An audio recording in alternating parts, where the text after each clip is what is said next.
এক নম্বর, আল্লাহ তাআলা মুশরিকদেরকে ক্ষমা করবে না তওবা আর ইস্তেগফার ছাড়া। 2 নম্বর, আল্লাহ তাআলা শবে বরাত রাত্রে হিংসুককে ক্ষমা করবে না। 3 নম্বর, শবে বরাত রাত্রে আল্লাহ তাআলা মাতা পিতার অবাধ্য সন্তান যে তাকে আল্লাহ তাআলা তওবা আর ইস্তেগফার ছাড়া মাফ করবে না। 4 নম্বর, আল্লাহ পাক রব্বুল আলামিন শবে বরাত রাত্রে জিনাকারীকে তওবা আর ইস্তেগফার ছাড়া মাফ করবে না। 5 নম্বর, আল্লাহ পাক রব্বুল আলামিন মদ পানকারীকে শবে বরাত রাত্রে তওবা আর ইস্তেগফার ছাড়া মাফ করবে না। 6 নম্বর, যে ব্যক্তি গণক নাম গণনা করে বানর দিয়ে অথবা এমনিতেই, আল্লাহ পাক রব্বুল আলামিন শবে বরাত রাত্রে তাকে ক্ষমা করবে না তওবা আর ইস্তেগফার ছাড়া। 7 নম্বর, আত্মীয়তার সাথে সম্পর্ক বিচ্ছিন্নকারী, যে কারো খোঁজ খবর নেয় না, পাড়া প্রতিবেশী আত্মীয় স্বজন, ওই সম্পর্ক বিচ্ছিন্নকারীকে আল্লাহ তাআলা শবে বরাত রাত্রির মধ্যে তওবা আর ইস্তেগফার ছাড়া ক্ষমা করবে না। 8 নম্বর, আল্লাহ তাআলা টাকনুর নিচে কাপড় পরিধানকারীকে তওবা আর ইস্তেগফার করনেওয়ালা ছাড়া তাকে আল্লাহ তাআলা ক্ষমা করবে না। এই 8 প্রকারের মাত্র নাম বললাম। এবার প্রত্যেক প্রকারের বিশ্লেষণ কোরআন এবং হাদিস দিয়ে চলবে ইনশাআল্লাহ। 1 নম্বর কাকে বলছি? মুশরিক, যে আল্লাহর সাথে শিরক করে। এ সম্পর্কে আল্লাহ তাআলা কোরআন শরীফের মধ্যে অনেক আয়াত উল্লেখ করেছেন। আমরা 2-1টা আয়াত আগে শুনি। সূরা নিসার মধ্যে আল্লাহ পাক রব্বুল আলামিন মুশরিক সম্পর্কে উল্লেখ করেন। সূরা নিসা আয়াত নম্বর 48 আল্লাহ বলেন, ইন্নাল্লাহা লা ইয়াগফিরু আন ইউশরাকা বিহি ওয়া ইয়াগফিরু মা দুনা যালিকা লিমান ইয়াশাউ ওয়া মান ইউশরিক বিল্লাহি ফাকাদ ইফতারা ইসমান আযীমা। রব বলেন, ইন্নাল্লাহা আন ইউশরাকা বিহি, যে আল্লাহর সাথে শিরক করে। শিরক কাকে বলে? যে আল্লাহ ছাড়া 2-3 খোদার ইবাদত করে, যে প্রতিমার পূজা করে, হিন্দু খ্রিস্টানের মতো মাটির মূর্তি বানাইয়া মাটির মূর্তির ইবাদত করে, তাকে খোদা হিসেবে মানে। আল্লাহ বলেন, যে আমার সাথে শিরক করে ওই শিরককারীকে আমি ক্ষমা করব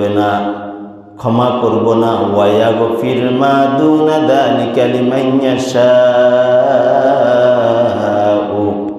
তাহলে আল্লাহ বলেন, শিরককারীকে আমি আল্লাহ কখনো তাকে ক্ষমা করব না, মাফ করব না। ওয়া মান ইউশরিক বিল্লাহ, যে আমার সাথে শিরক করলো, ফাকাদ ইফতারা ইসমান আযীমা, সে অনেক বড় পাপ করলো, অনেক বড় গুনাহ করলো। তাহলে আল্লাহর সাথে আমরা অন্য কাউকে কি করব না? শিরক, অংশীদারিত্ব, অথবা আল্লাহর মতো দেখতে দেখা যায়, অথবা মাটির মূর্তির ইবাদত আমরা করব না। এটা হলো শিরক। এটা কি? শিরক।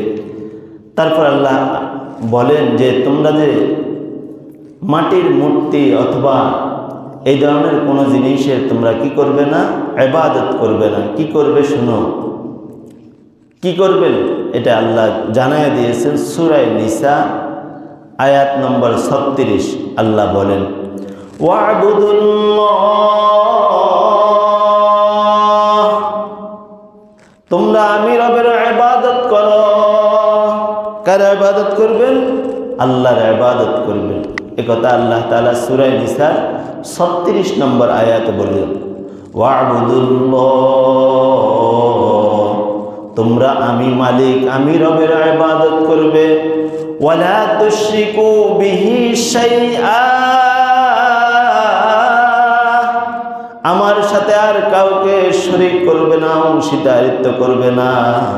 ওয়া বিল ওয়ালিদাইনি ইহসানা, পিতামাতার সাথে সৎ ব্যবহার করবে। আল্লাহ আগে বললেন আমার ইবাদত করো, আমি রবের ইবাদত করো, আমার সাথে কাউকে শরীক করবে না। আর তোমরা কি করবে? তোমাদের পিতামাতা তাদের খেজমত করবে, তোমাদের পিতামাতার কখন কি লাগে তাদের সেবা করবে। এবার আল্লাহ তাআলা তার সাথে অংশীদারিত্ব হিসেবে আল্লাহ তাআলা আমাদেরকে আরো সূরা আম্বিয়ার 22 নম্বর আয়াতের মধ্যে বলেন, লাউ কানা ফীহিমা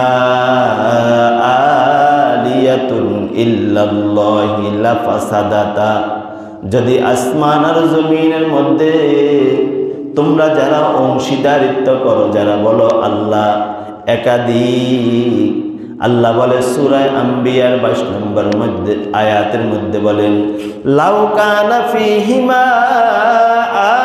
আলিয়াতুন ইল্লাল্লাহি লাফাসাদাতা, আসমান আর জমিনের মধ্যে যদি একাধিক খোদা হতো তো আসমান আর জমিনটা ধ্বংস হয়ে যেত। প্রশ্ন করতে পারেন হুজুর কিভাবে আসমান আর জমিনটা ধ্বংস হয়ে যেত যদি একাধিক খোদা হতো? এক খোদা বলতো আমার বান্দাদেরকে বছর বেশি শীত দেওয়া যাবে না, আরেক খোদা বলতো না না না, শীত যদি না দিই তো এরা আমি রব যে আছে এটা বুঝবে না। আরেকজন বলতো কালকে বৃষ্টি দেন, অমুকের বৃষ্টি দরকার। আরেকজন বলতো না না, অমুকে ধান রোদ দিয়েছে, তার ধানের ক্ষতি হবে। তাহলে আসমান আর জমিনের মধ্যে খোদা কয়জন বলেন? একজন আল্লাহ, আমরা আল্লাহর ইবাদত করতে হবে। একজন মূর্তি, সে একটা পাহাড়ের মধ্যে জঙ্গলের মধ্যে যাইয়া সে ইহুদি খ্রিস্টান, সে ওই জঙ্গলের মধ্যে যাইয়া সনম সনম সনম বলতেছে। মূর্তি, একটা মূর্তির নাম হলো সনম হিন্দুদের। এই যে ব্যক্তি অমুসলিম, সেই জঙ্গলের ভিতরে যাইয়া সনম সনম করতেছে। কিছু পথ যাওয়ার পরে, কিছু বছর যাওয়ার পরে তার মুখ দিয়া এই শব্দটা বের হলেন, সমাদ। শব্দ কি? সমাদ, আল্লাহুস সমাদ। এই সমাদটা যখন তার শব্দটা মুখ দিয়ে বের হয়েছে, সাথে সাথে একটা ফেরেশতা দাঁড়াইয়া ওই ইহুদি অমুসলিমের সামনের মধ্যে আসিয়া বললেন, এ আল্লাহর বান্দা তোর কি লাগে বলেন সুবহান। যে আজকে এত বছর পর্যন্ত সনম সনম করে, একদিন তার মুখ দিয়া আল্লাহুস সামাদ, সামাদ শব্দটা বের হয়ে গেলেন। সাথে সাথে ফেরেশতা দাঁড়াইয়া বললেন, হে আল্লাহর বান্দা কি চাস, তোর কি লাগবে? তখন সে বলতে লাগলেন, আজকে এত বছর পর্যন্ত আমার প্রতিমা, আমি হিন্দু একটা মূর্তিকে ডাকলাম, মূর্তি আমার ডাকের মধ্যে কি দেন নাই, সাড়া দেন নাই। মাত্র আল্লাহুস সামাদ বললাম, সাথে সাথে ফেরেশতা আসিয়া উপস্থিত। আমি আমার মূর্তির ইবাদত বাদ দিয়ে একমাত্র আল্লাহর ইবাদত করব। সাথে সাথে ফেরেশতাকে বললেন, ফেরেশতা তুমি আমাকে মুসলমান বানায় দাও, আজকে থেকে আর ইহুদি খ্রিস্টানের ইবাদত করব না। বলেন সুবহানাল্লাহ। আমরা আমাদের এলাকার মেম্বার, চেয়ারম্যান, এমপি অথবা প্রধানমন্ত্রী কোনো ব্যক্তিকে যদি বারবার ডাক দিই, মা বাবাকে যদি বারবার ডাক দিই, তো মা বাবাও বলে এতবার কেন ডাকো এমপি মহোদয়, চেয়ারম্যান মহোদয়, প্রধানমন্ত্রী মহোদয়, এরাও বলে এতবার কেন ডাকো? আল্লাহ বলে শুধু আমি আল্লাহকে একবার বলবি আল্লাহ, বলেন আল্লাহ, সাথে সাথে আল্লাহর কুদরত যাইয়া আপনার সামনে দাঁড়ায় থাকে। 70 বার পর্যন্ত আল্লাহর কুদরতটা আপনার কাছে যায়। এরে দক্ষিণ লাউতলির আব্দুর রহমান, আমাকে কেন ডাকছ, তোমার কি লাগবে? সুবহানাল্লাহ। এই জন্য সব কিছু বাদ দিয়া মালিকের ইবাদত করতে হবে। মাত্র মুশরিকের কথা যাচ্ছে। 2 নম্বর হিংসুক। হিংসুক কাকে বলে? হিংসুক ওই ব্যক্তিকে বলে যে চায় যে শুধু আমি খাই, আমি বাঁচি, আমার পরিবার পরিজন পাড়া প্রতিবেশী কোনো ব্যক্তি আমার থেকে যেন টাকা পয়সার দিকে না উঠে। আপনাদের এদিকে নাই কেন? আছে নেই? আছে কেন? আল্লাহ তো এই কথা বলেন সূরা কাসাসের 83 নম্বর আয়াতে আল্লাহ তাআলা এই কথাটি উল্লেখ করেছেন। হিংসুক সম্পর্কে আল্লাহ বলেন, তিলকাদ্দারুল আখিরাতু নাজআলুহা লিল্লাযীনা লা ইউরিদুনা উলুওয়ান ফিল আরদ ওয়ালা ফাসাদান ওয়াল আকিবাতু লিল মুত্তাকিন।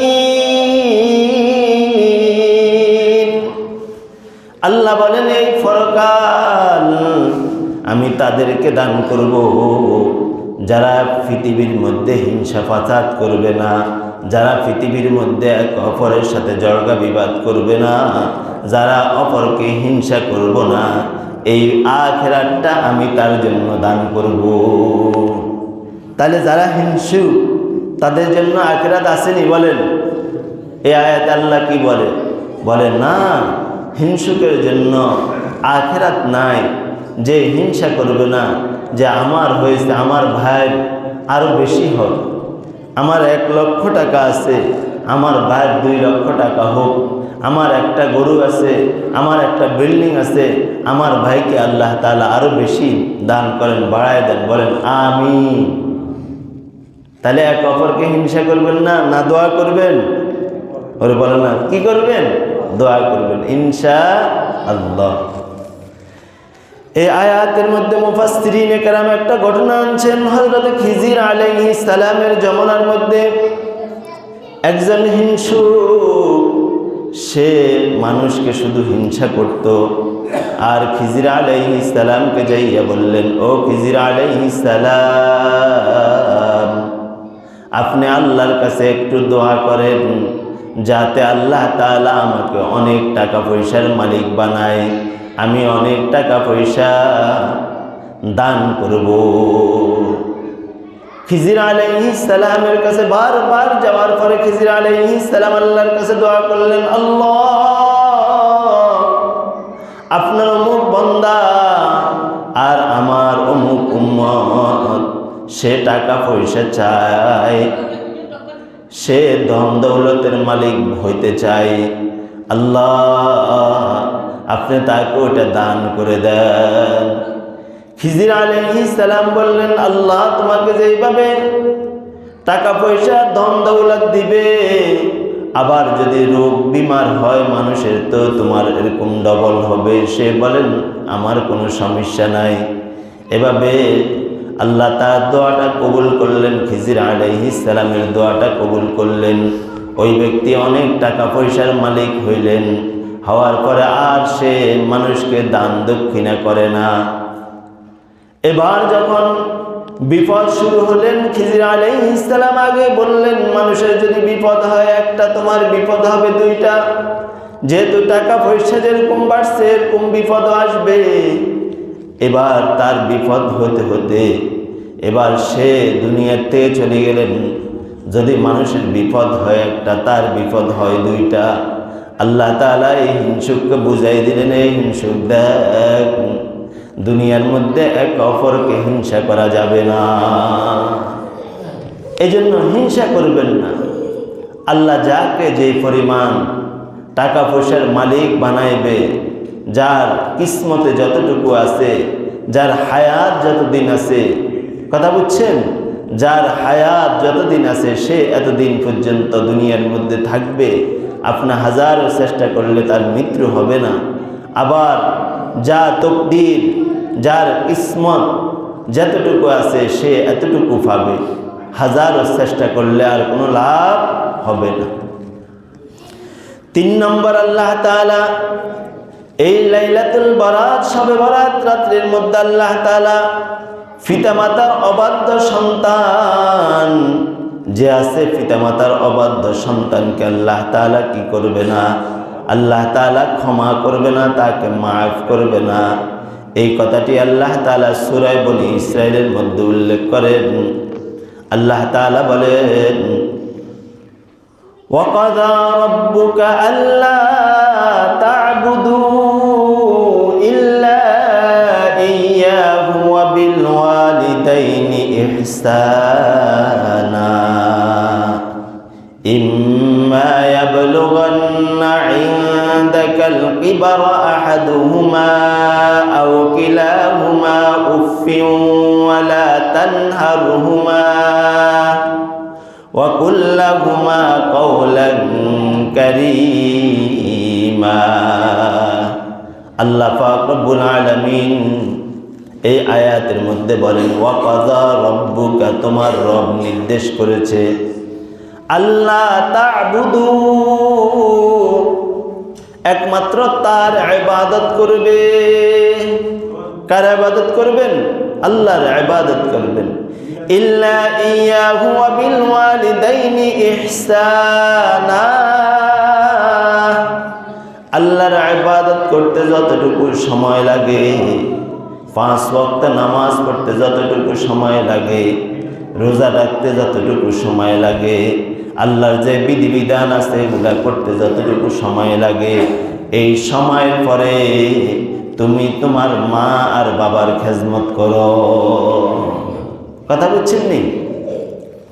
তারপর আল্লাহ তাআলা বলেন, ইম্মা ইয়াবলুগান্না ইনদাকাল কিবারা আহাদুহুমা আও কিলাহুমা ফালা তাকুল লাহুমা উফফিন ওয়ালা তানহারহুমা ওয়া কুল লাহুমা কওলান কারীমা। তুমি তোমার মা বাবার সাথে নম্রভাবে সুন্দরভাবে আচরণ করো। আম্মু, আপনার কি খেতে মন চায়? বাবা, আপনার কি খেতে মন চায়? আপনার কোনো ওষুধ লাগবে কিনা? আপনাকে ডাক্তার দেখাইতে হবে কিনা? আপনার কি খেতে মন চায়? সুন্দর ব্যবহার দাও মা বাবার সাথে। মা বাবা এমন সম্পদ, যার নাই সে তো বুঝে বাবা কোন জিনিস। ছোটবেলায় আপনি যখন পড়াশোনা করেছেন, ক্লাস 5 থেকে ক্লাস 1 থেকে শুরু করে, নার্সারি থেকে শুরু করে আপনার চাকরি হওয়ার আগ পর্যন্ত আপনার কোনো চাকরি ছিল না, আসিলেন? তখন তো বাবার পকেট থেকে নিয়ে যখন যা ইচ্ছা খরচ করছেন। মা, আমার টাকা লাগবে, স্কুলের ফর্ম ফিল আপ করতে হবে, মাদ্রাসায় যাব, অমুক জায়গায় যাব, আমি ঘুরতে যাব, আমার টাকা দেন। আব্বু আম্মুর থেকে নিয়ে টাকাটা খরচ করছেন। এখন যখন আপনার 20-30 হাজার টাকার চাকরি হয়েছে, সরকারি চাকরি, অথবা আপনি দোকান করেন, ব্যবসা করেন, তখন আপনি মা বাবাকে 1000 টাকা মাসে তাদের হাত খরচ দিতে আপনার কষ্ট লাগে। কথা বুঝছেন নি? আসেনি এদিকে? আল্লাহ সবাইকে মা বাবার খেদমত করার জন্য তৌফিক দান করবেন, আমিন। ছোটবেলায় যখন ছিলেন, আপনি যখন আপনার চাকরি হওয়ার আগ পর্যন্ত আপনি যখন যেই পরিমাণ টাকা নিছেন, মা বাবার থেকে যখন যা লাগছেন, আমার এটা লাগবেই, এখন দিতে হবে। আর যখন মা বাবার এখন যখন তাদের ইনকাম বন্ধ হয়ে গেছে, বাবার ইনকাম বন্ধ হয়ে গেছে, এখন বাবা চা একটা খাইলো, দোকানে যাইয়া আপনার থেকে কফিয়ত দেওয়া লাগে। এরকম যেন না হয়। কথা বুঝছেন নি?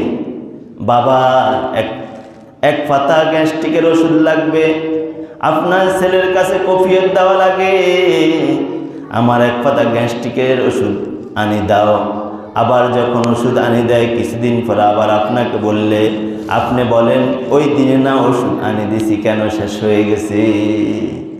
এরকম যেন আমরা না হই। আল্লাহ তাআলা মা বাবার খেদমত করার জন্য আমাদেরকে কবুল করে, বলেন আমিন। আল্লাহ বলেন ওয়াকফিজ লাহুমা জানাহাজ যুল্লি মিনার রাহমাহ, তাদের সাথে ভালোবাসার সাথে, শিষ্টাচারের সাথে, নম্রভাবে তাদের সাথে আচরণ করো।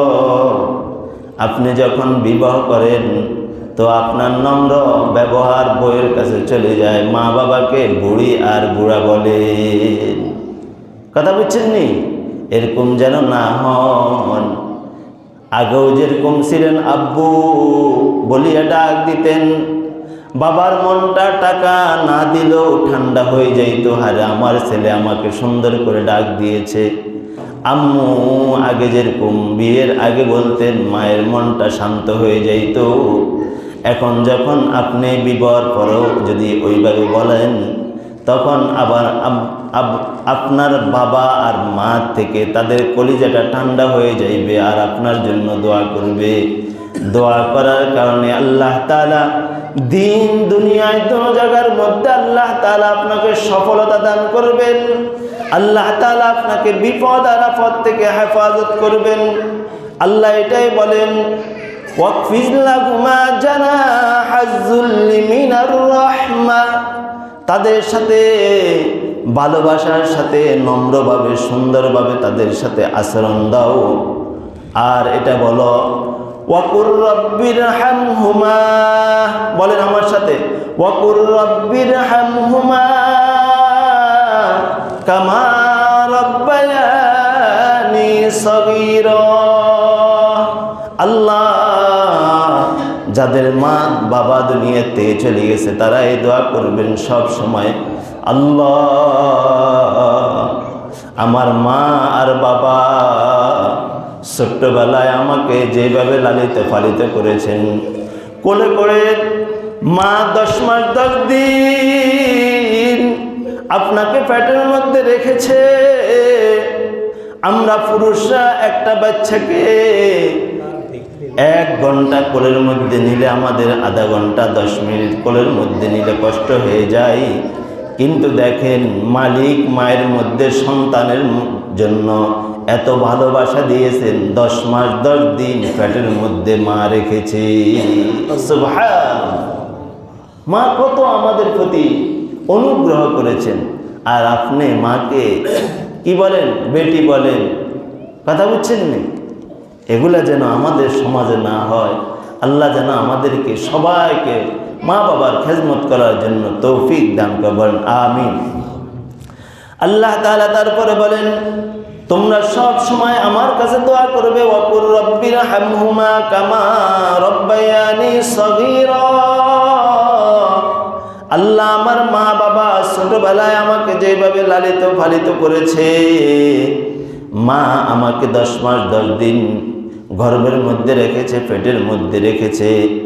পেট থেকে হওয়ার পরে যখন দুনিয়ার মধ্যে আসছি, আবার 2 বছর লাগাতার মা আমাকে দুধ খাওয়াইছে। এটা যদি আমার আর আপনার মনে থাকতো যে আমার মা আমার জন্য কি করেছে, তো কোনোদিন মায়ের মুখের দিকে, মায়ের কথার সাথে কোনোদিন তুমি উহ আর আহ এই শব্দটাও তুমি যেন না বলতে। এই জন্য আল্লাহ তাআলা আমাদেরকে মা বাবার জন্য সব সময় কখন কি লাগে সব সময় জিজ্ঞেস করিয়া মা বাবার ওই জিনিসটা যেন আমরা পূরণ করি। রাসূলুল্লাহ সাল্লাল্লাহু আলাইহি ওয়াসাল্লামের জামানায় সাহাবায়ে কেরাম রাদিয়াল্লাহু আলাইহি হযরত আলকামা রাদিয়াল্লাহু তাআলা আনহুর জবানটা বন্ধ হয়ে গেলেন। রাসূল সাহাবায়ে কেরামকে পাঠাইলেন, যাও আলকামার জবানটা কেন বন্ধ হয়েছে দেখো। সাহাবায়ে কেরাম যাইয়া দেখলেন তার জবান থেকে কথা বাইর হয় না। এবার রাসূল সাল্লাল্লাহু আলাইহি ওয়াসাল্লাম গেলেন, হযরতে আলকামা রাদিয়াল্লাহু তাআলা আনহুর কাছে গেলেন, যাইয়া আলকামার মাকে ডাক দিলেন, হে আলকামার আম্মু এদিকে আসেন। আসার পরে জিজ্ঞেস করলেন, আপনার আলকামা আপনার উপরে কোন সময় আঘাত করছে কিনা, গালিগালাজ দিছে কিনা? বলে, ইয়া রাসূলুল্লাহ, আলকামা আমাকে মারধর করেছে, আমার পিঠের মধ্যে এখনো দাগ আছে। রসুল বলে, আলকামা আমার সাহাবীর থেকে তার নাম আমি এখানে কাটি দিচ্ছি। হে সাহাবায়ে কেরাম, লাঠি জমা করো, এখনই আলকামাকে আগুনের মধ্যে পুড়ায় দাও, এরকম সাহাবা আমার লাগবে না। সাথে সাথে আলকামার মায়ের চোখ দিয়া পানি বের হয়েছে, আর বললেন, ইয়া রাসূলুল্লাহ, আমার ছেলে না বুঝি আমার উপর আঘাত করছে, কিন্তু আমি মা, আমি তাকে মাফ করে দিলাম, আল্লাহ যেন মাফ করে দেয়, আপনিও যেন তাকে মাফ করে দেন। সাথে সাথে আল্লাহ তাআলা আলকামার জবান দিয়া আওয়াজ বাইর হচ্ছে, কথা বলতে পারে। মা এমন ধন, মা এমন সম্পদ, যার নাই সে তো বুঝে। ঘরের মধ্যে যাইয়া সব সময় মা এই শব্দটি বলতো, কিন্তু আর এখন মা নাই, বলতে পারে না। 4 নম্বর, আল্লাহ তাআলা লাইলাতুল বরাত, শবে বরাত রাত্রির মধ্যে আল্লাহ তাআলা জিনাকারীকে তাওবা আর ইস্তেগফার ছাড়া মাফ করবে না। আল্লাহ পাক রব্বুল আলামিন এই কথাটি কোরআন শরীফের সূরা নূরের 2 নম্বর আয়াতের মধ্যে বলেন, আয-যানিয়াতু ওয়াজ-যানি ফাজলিদু কুল্লা ওয়াহিদিম মিনহুমা মিয়াতা জালদা। বেবিচারিণী নারী এবং বেবিচারী পুরুষ প্রত্যেককে যদি বিবাহ না করে তাহলে তাদেরকে 100 বেতের আঘাত করো। যারা জেনা করে আল্লাহ তাআলা ওই তাদের কথাই উল্লেখ করেছেন, কিন্তু যারা লাইলাতুল বরাত, শবে বরাত রাতের মধ্যে, রজনীর মধ্যে আল্লাহ পাক রব্বুল আলামিন তারা যখন তাওবা আর ইস্তেগফার করবে, আল্লাহ পাক রব্বুল আলামিন তাদেরকে ক্ষমা করে দিবে। এই 4 প্রকার গেছে, বাকি 4 প্রকার তার বলা যাচ্ছে না, শুধু নামটা বলে দিচ্ছি। যারা মদ পান করে 5 নম্বর, তাদেরকে আল্লাহ তাআলা তাওবা আর ইস্তেগফার ছাড়া কি করবে না। শবে বরাত রজনী এই ফেব্রুয়ারি মাসের 3 তারিখে মঙ্গলবার দিবাগত রাত্রে আল্লাহ তাআলা তাদেরকে কি করবে না, তাওবা আর ইস্তেগফার ছাড়া মাফ করবে না। 6 নম্বর, যারা গণক আছে, এই গণককেও আল্লাহ তাআলা তাওবা আর ইস্তেগফার ছাড়া লাইলাতুল বরাত, শবে বরাত রজনীর মধ্যে আল্লাহ তাআলা মাফ করবে না। 7 নম্বর, আত্মীয় স্বজনের সাথে সম্পর্ক বিচ্ছিন্নকারী। এগুলার প্রত্যেক বিষয়ের মধ্যে হাদিস আছে, আয়াত আছে, সময় নাই এজন্য বলতে পারতেছি না, শুধু বিষয়গুলাই বলতেছি। আত্মীয় স্বজনের সাথে সম্পর্ক বিচ্ছিন্নকারী যারা আছে, তাদেরকে আল্লাহ তাআলা তাওবা আর ইস্তেগফার ছাড়া লাইলাতুল বরাত, শবে বরাত রজনীর মধ্যে আল্লাহ তাআলা মাফ করবে না। আত্মীয় স্বজন কাকে বলে?